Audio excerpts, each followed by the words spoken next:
Okay, I hope that worked. Let's pray. I really, really hope that this records.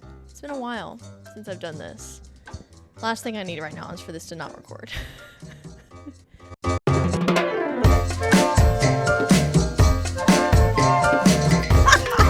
Hey y'all, welcome back or welcome to the Pickle Jar. This is What's the Dill? I'm your host, Mackenzie Pickle. Man, that feels good to say. We're just gonna pretend like I haven't been gone for a few months. Still season 4. Still reviewing stuff. Still busy as ever. Trying to come out with some new stuff. But today, I thought I would take some time to review a new short series that just came out.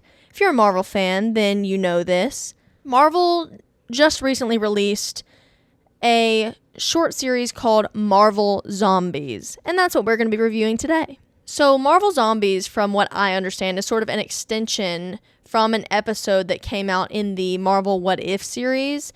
And Marvel What If, you know, is all these things that are literally what if. When the whole multiverse thing came out, it's like different universes where different details of certain stories were changed and things like that. And it's what would have happened if this would have happened, you know? And there was a zombies episode that talked about, you know, zombie apocalypse, and it was very popular. There's also a comic. So Marvel decided to release Marvel Zombies, which goes further into the whole what if there was a zombie apocalypse type of thing. I just sat down and watched the entire thing. There's 4 episodes that are roughly about 30 minutes apiece. And honestly, wow, I'm impressed. I'm not going to lie to you. I did not go into it expecting what I got, if I'm honest. No, I didn't think it would be bad. I liked the What If series. I never finished it. It wasn't like, oh my gosh, this is the most amazing thing ever. But, you know, it was fun. It was cute. But holy cow, the story throughout Marvel Zombies, it's just 4 episodes. That's what keeps amazing me. The storytelling and the details throughout, the flow of everything is so magnificent to me. I thought the flow was incredible, and at the end of every single episode, I was hanging on the edge of my seat. It was so good. But I'm just going to run through each episode really quickly. We have some other business to take care of after this review. So, let's dive in, shall we? Episode 1, very first episode, starts out, I immediately thought Young Avengers because we see Kate Bishop, we've got Riri Williams, we've got Kamala Khan. Like, these are characters who are kind of forming the Young Avengers. You know, back when all these series started happening, people were piecing together Young Avengers. What are they going to do? Are they going to do it this way, this way, this way? And so it's kind of cool to see Marvel Zombies start with these 3 characters already on a team together, like defeating these zombies. Zombie Hawkeye, love. And I love that you still have sort of this relationship between Kate and Hawkeye. Even though Hawkeye is a zombie and he's trying to unalive her, you can still see the respect though that she has for him in the way that she is holding onto this trick arrow in the car. Like, she has a little moment. I do want to say I did love the animation right out from the start. It's similar to what they've done already in What If, and I enjoy that animation style a lot. The Friday mention and the Tony Stark mention, love. Zombie Carol and Icarus fighting, that was something I did not expect to see. Icarus, I was like, okay, Eternals mention, thankfully, because they never get mentioned anymore, frankly. So it was kind of nice to see at least one Eternal. I have to also talk about this quote. When Riri is, you know, telling Friday to go save Kamala, and Friday goes to return back to Riri, she says this quote, and it genuinely brought tears to my eyes. She says, "I lost my first owner, I won't lose another." And she's referring to Tony Stark. And that ruined me for sure, actually. Yeah, I was not expecting that, and I did not need that actually right now. Also, Blade Knight mention, hello. I was losing my mind, okay? I was so thankful. He is so cool. More on that later. But Yelena and Alexei and Milena all together, stop. The fam's all back together, except I was missing Natasha. Like, that did bring some sadness, but I did like to see at least some of that family unit all together. And then Wanda, you're joking. Zombie Cap was a really good little, like, cameo I love. And the fight between him and Alexei, stop. But I have to say, Zombie Ghost, insane. Hello? When Ghost came out, I was losing it. That was awesome. It was incredible. Blade is also iconic. Like, every fight sequence with Blade's character as a whole is just incredible. And I loved Blade in Marvel Zombies. By far one of the coolest additions. Episode 2, you know, we see Katie and Shang-Chi. I was super excited to see them back because, again, that's another, you know, Marvel project that we haven't seen anything from in a while, you know? Even if it was an animated series, you know, it was still good to see them again, and kind of a reminder that there are all these moving pieces that hopefully in the MCU canon, they are going to bring back back together. I'm assuming so, especially with this whole multiversal saga. I mean, we got Win Woo and Agent Woo, Baron Zemo and John Walker. Like, what is happening? First of all, it was just like banger after banger after banger after banger. Everybody. There was a lot going on in episode 2. We were introduced to a lot more people, but I have to talk about Yelena's sacrifice. This is like a trope sort of throughout the whole little miniseries. You know, Riri sacrifices herself, and then you've got Melina. Melina tells Alexei, you know, go on, whatever. And so then Alexei tells Yelena, we have to keep fighting, you know, for her type of thing. And then episode 2, Yelena sacrifices herself, tells Alexei, you've got to keep fighting. And then we have episode 3, ends up Alexei turning into a zombie, and Kamala does not want to fight him and is very distraught. And she says to him, you know, like, I'll keep fighting for you, whatever kind of thing. So it's kind of like passed down. It's really sweet and touching. Episode 3, we see Peter Parker and we see Scott, the floating head with Doctor Strange's cloak. Like, that was a great little like moment again. Like, I had totally forgotten about that. I loved that they brought that back. And then T'Challa.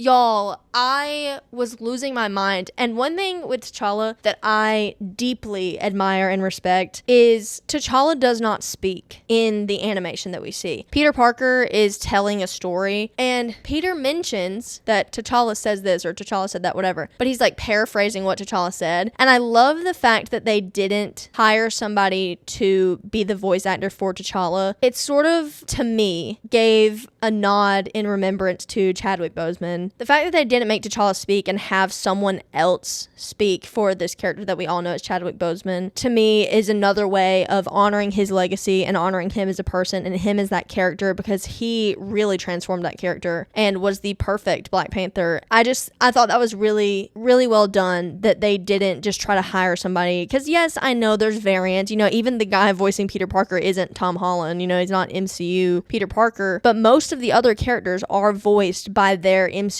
actor. I mean, Elizabeth Olsen is in this. Florence Pugh's in this. Paul Rudd voices his, you know, like all of that, whatever. But I'm thankful that they didn't try to get somebody, because Chadwick Boseman did voice T'Challa in What If season 1. It's just really sweet that they didn't try to replace him. We still sort of have that silence and reverence for him and how he portrayed that character. Also, I do have to say, like, Zombie Thanos is frightening, terrifying. The Thor, Groot, Rocket, Infinity War entrance, amazing. It was a little bit of a plot twist, though, for sure. I wrote in my notes, he is inevitable indeed, about Thanos. And then, of course, we've got Valkyrie, Wanda's tricks that she plays on the Asgardians and on Valkyrie. That was really well done. I loved that little twist. And then, of course, like I mentioned, Alexei turns into a zombie. It's very sad. Thor helps them. Incredible. Love him. Nova Corps, I can't stand Nova Corps, okay? Like, when they were like, Nova Corps is coming to help, I was like, bro, I don't know about this. And of course, they try to destroy them. And then you have episode 4. We're already at episode 4. The portals, dude. I wrote, yeah, saving the world. Let's go. Let's go. Love saving the world. I have to bring up, there's a scene of, you know, all of them getting together now, and they're like fighting the zombies and fighting Wanda's whole crew, whatever, trying to protect the Hulk that is holding all of the Infinity Stones power. I'm still a little unsure. Was that like Hulk? I know they said like Bruce Banner was a good guy or something. They mentioned was, and they're like was. I was still a little confused by that. I'm guessing it's just Hulk and like Bruce is gone. I don't know. The scene where Blade is like swiping the sword and the sword goes across his face, and like in the blade of the sword you see Khonshu. Dude, I freaked out. That scene was so good. Chills. I got chills. I was like, this is iconic. It was so cool. Zombie Thor, terrifying. I'm just gonna read you these last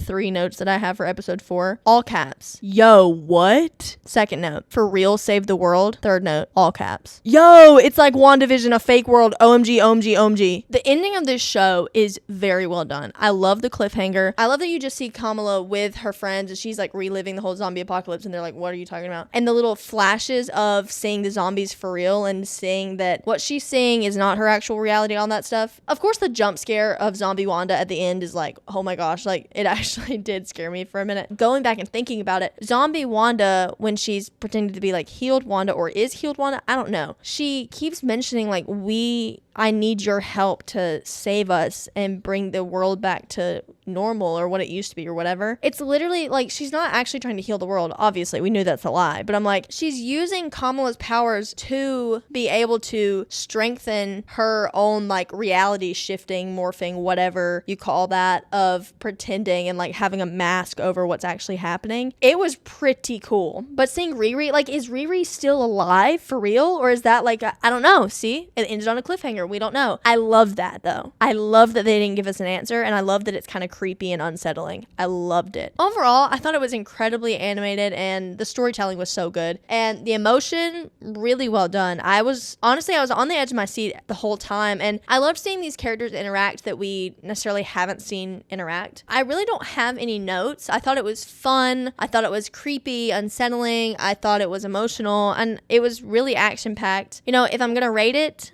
I think I'll have to give it probably like a 3.5 out of 5. It was good. It was solid. I don't really have any notes, but I don't feel like ranking it higher. But go watch it. It's really fun. I mean, it doesn't take that long. It took about 2 hours, I think, to watch the entire thing. I have an announcement. I am going to be partaking in something that is going to take a lot of time, and I want you to join me. As we all know, Avengers Doomsday comes out in December 2026. We also have Spider-Man Brand New Day. I'm not forgetting about that. I want to watch the entire MCU before Avengers Doomsday in timeline order. Now, the Marvel Cinematic Universe, because it has embraced the multiversal saga, more than just what is like, this is MCU, is part of the MCU now. Like, the X-Men are part of the MCU. So I compiled a full list of the order that I am going to do, and I would love for you to tag along with me. Before I read the timeline order that I'm going by, I'm going to let you guys know. 1, these will be separate from my seasons on What's the Dill. I'm still going to be doing What's the Dill, still going to be reviewing movies and TV shows. Like, season 4 is going to continue, but this MCU Rewatch, think of it like a branched timeline. Season 4 of What's the Dill and all the other seasons are the sacred timeline of What's the Dill, right? We go by seasons and we take breaks, whatever. The MCU Rewatch timeline is like a branched timeline. It's going to be its own playlist, its own entity. It will not be on a consistent basis because there are both movies and shows. They take different amounts of time to watch. So it'll be like, I watch something, I make an episode, I post it. Not every week or whatever. I hope that makes sense. As we get started, you'll see what I mean. I would love for you to do this together with me. I'm about to talk about the timeline order, but I'm going to be posting the timeline order and all this information on my website, www.mackenziepickle.com. So definitely go check that out if you want to see the full list and everything. I'll have the link in the description on YouTube, and it is also on the podcast networks, whatever, site you're watching this off of or whatever it should be. If not, it's www.mackenziepickle.com. I also made a binge clock marathon. I will also link that. Here we go. MCU timeline order. It includes X-Men and Spider-Man. It does not include the X-Men 97 show. I did not put that in. This is already a very long list, okay? This is the order of how things are. The first episode that I'm going to be putting out in this MCU timeline order of talking about everything is going to be covering Agents of S.H.I.E.L.D. Now, Agents of S.H.I.E.L.D. happens later on in the timeline. However, season 7 of Agents of S.H.I.E.L.D., they end up going back in time to 1931, I believe. So it is technically first in the timeline order. That is. So as I'm reading this, you will hear different Agents of S.H.I.E.L.D. episodes going through. Just know that it is chaotic. I know it's chaotic. We will get through this together. The order goes Agents of S.H.I.E.L.D. season 7. So they go back 1931 to 2019. Then Captain America, the First Avenger. One Shot, Agent Carter season 1, Agent Carter season 2. Fantastic Four, First Steps. Now this is set in the 1960s, but it's like a futuristic 1960s. Then we have X-Men First Class. And just a note, we are going to discuss the X-Men further once I read the rest of this. We're here, okay? The X-Men timeline is also crazy. X-Men First Class, then X-Men Origins Wolverine, which is primarily set in the 1970s. X-Men Days of Future Past. This is where it gets dicey. It's both in 1973 and 2023. Then X-Men Apocalypse, Dark Phoenix. Then Captain Marvel, which is 1995. Then X-Men. Then Spider-Man, the Sam Raimi universe. Then Spider-Man 2. Then X2. Then Spider-Man 3. Then X-Men The Last Stand. Then we get to Iron Man, which is 2008. Iron Man 2. The Incredible Hulk. One Shot, The Consultant. One Shot, A Funny Thing Happened on the Way to Thor's Hammer. Thor. The Amazing Spider-Man, which is Andrew Garfield's Spider-Man. Avengers. One Shot, Item 47. The Wolverine. Iron Man 3. One Shot, All Hail the King. Agents of S.H.I.E.L.D. Season 1, Episodes 1 through 7. 7. They take place in 2013. Thor: The Dark World, The Amazing Spider-Man 2, Agents of S.H.I.E.L.D. Season 1, Episodes 8 through 16, Captain America: The Winter Soldier, Agents of S.H.I.E.L.D. Season 1, Episodes 17 through 22, Guardians of the Galaxy, Guardians of the Galaxy 2, I Am Groot Seasons 1 and 2, Daredevil Season 1, Jessica Jones Season 1, Agents of S.H.I.E.L.D. Season 2, Episodes 1 through 19, Avengers: Age of Ultron, Agents of S.H.I.E.L.D. Season 2, Episodes 20 through 22, Ant-Man, Daredevil Season 2, Luke Cage Season 1, Agents of S.H.I.E.L.D. Season 3, Episodes 1 through 10, Deadpool, Agents of S.H.I.E.L.D. Season 3, Episodes 11 through 19, Captain America: Civil War, Agents of S.H.I.E.L.D. Season 3, Episodes 20 through 22, Agents of S.H.I.E.L.D. Season 4, Episodes 1 through 8, Agents of S.H.I.E.L.D. Slingshot, Agents of S.H.I.E.L.D. Season 4, Episodes 9 through 22, Iron Fist Season 1, The Defenders Season 1, Spider-Man: Homecoming, then Your Friendly Neighborhood Spider-Man, which is in an alternate timeline, but they've said that it takes place probably right around the events of Captain America: Civil War, The Punisher Season 1, Black Widow, Doctor Strange, Agents of S.H.I.E.L.D. Season 5, Episodes 1 through 19, Black Panther, Jessica Jones Season 2, Inhumans Season 1, Luke Cage Season 2, Iron Fist Season 2, Daredevil Season 3, The Punisher Season 2, Jessica Jones Season 3, Runaways Season 1 and Season 2, Cloak and Dagger Season 1 and Season 2, Thor: Ragnarok, Runaways Season 3, Agents of S.H.I.E.L.D. Season 5, Episodes 20 through 22, Ant-Man and the Wasp, Avengers: Infinity War, Agents of S.H.I.E.L.D. Season 6, Deadpool 2, Spider-Man: Into the Spider-Verse, Avengers: Endgame, Agents of S.H.I.E.L.D. Season 7 Finale, The New Mutants, Spider-Man: Across the Spider-Verse, WandaVision, Loki Season 1, Loki Season 2, which those technically take place out of time, but they start from the events of it. You get it. Okay, you get it. This is the best I could do, okay? This is definitely not perfect, okay? So, after Loki Season 2, we have Shang-Chi and the Legend of the Ten Rings, Deadpool and Wolverine, The Falcon and the Winter Soldier, Spider-Man: Far From Home, Spider-Man: No Way Home, Eternals, Hawkeye, Doctor Strange in the Multiverse of Madness, Moon Knight, Black Panther: Wakanda Forever, Echo, She-Hulk, Miss Marvel, The Marvels, Thor: Love and Thunder, Ironheart, Werewolf by Night, Guardians of the Galaxy Holiday Special, Ant-Man and the Wasp: Quantumania, Guardians of the Galaxy 3, Secret Invasion, Agatha All Along, Daredevil: Born Again Season 1, Captain America: Brave New World, Thunderbolts, and Logan. Then we have the other two series that are completely out of time and they don't really exactly fit into like a certain time slot. Marvel's What If series and Marvel Zombies, which we just covered Marvel Zombies here. Yeah, that's the entire timeline order that I'm going to be going off of. Back to the X-Men timeline situation. They say that there's a certain way you should watch the X-Men timeline. I don't know that I'm going to do this, but I did want to put this in there just so you guys understand. I put it exactly based on what years they take place. That's why it is the way it is in the full timeline order that I just explained. But we have the OG timeline, or the prime timeline, and then you have the revised timeline, which is post Days of Future Past. So this is how most people say you should watch it. The prime timeline is X-Men First Class, X-Men Origins Wolverine, X-Men, X2, X-Men The Last Stand, The Wolverine, and X-Men Days of Future Past. Then, the revised timeline is X-Men First Class, X-Men Days of Future Past, X-Men Apocalypse, Dark Phoenix, Deadpool, Deadpool 2, The New Mutants, Logan, and Deadpool and Wolverine. Now, Deadpool and Wolverine technically takes place before Logan, but the events of Logan help make Deadpool and Wolverine make more sense. If that makes sense. Like I said, all this information is going to be on my website, www.mckenziepickle.com. I really hope that you will do this MCU rewatch with me. I'm going to be making multiple episodes, and I will tell you guys the official runtime for this whole thing. If you were to watch everything in that timeline that I just told you, no breaks, no ads, no bathroom breaks, no anything, it would take you 21 days, 11 hours, and 38 minutes. It's a lot, but we can get it done, especially before Doomsday. I believe in us, okay? I believe in us. The very first episode of the rewatch that's going to come out is MCU 01. We're going to talk about all of Agents of S.H.I.E.L.D. I don't know if it'll be next week, maybe the week after. Got to finish the entire show first. Keep a lookout for that. We're going to talk about it. And then don't worry, during the whole timeline rewatch, whatever, I will sprinkle in reminders about what's happening in Agents of S.H.I.E.L.D. once we get to the years. Don't you worry. We will do this together. I'm going to be trying to piece together the timeline as we review everything as well. So wish me luck. Wish us luck. It's going to be chaotic and it might be too big of a task to conquer, but we're going to do it together. And we'll either go crazy together or we'll succeed together, but at least we get to watch some Marvel together. Anyways, that's all I've got for you today. Pickle's pick is hopelessly devoted to you. I love Olivia Newton-John, but this past week I've had the karaoke version from Party Time Karaoke stuck in my head. The backing vocals are just heavenly. Definitely go give it a listen. That's all I've got. Thank you so much for all your love and support. Thank you for liking and commenting and sharing the podcast with everyone. Please continue to do so. Follow me on all the social medias. Go check out the website, www.mckinseypickle.com. I'm so thankful for all of you. Genuinely, your love and support means the world to me. And I'm glad that we have this little community. And let me know what you thought about Marvel Zombies. Let me know what you think about the MCU Rewatch. If you're excited, I really hope you'll watch along with me. And it's time to close the jar. I love you so much. Jesus loves you. You are important. You matter. Please remember that always. And I'll see you in the next one. Let me know what you'd like to see me review next. I look forward to hearing all of your feedback. Bye.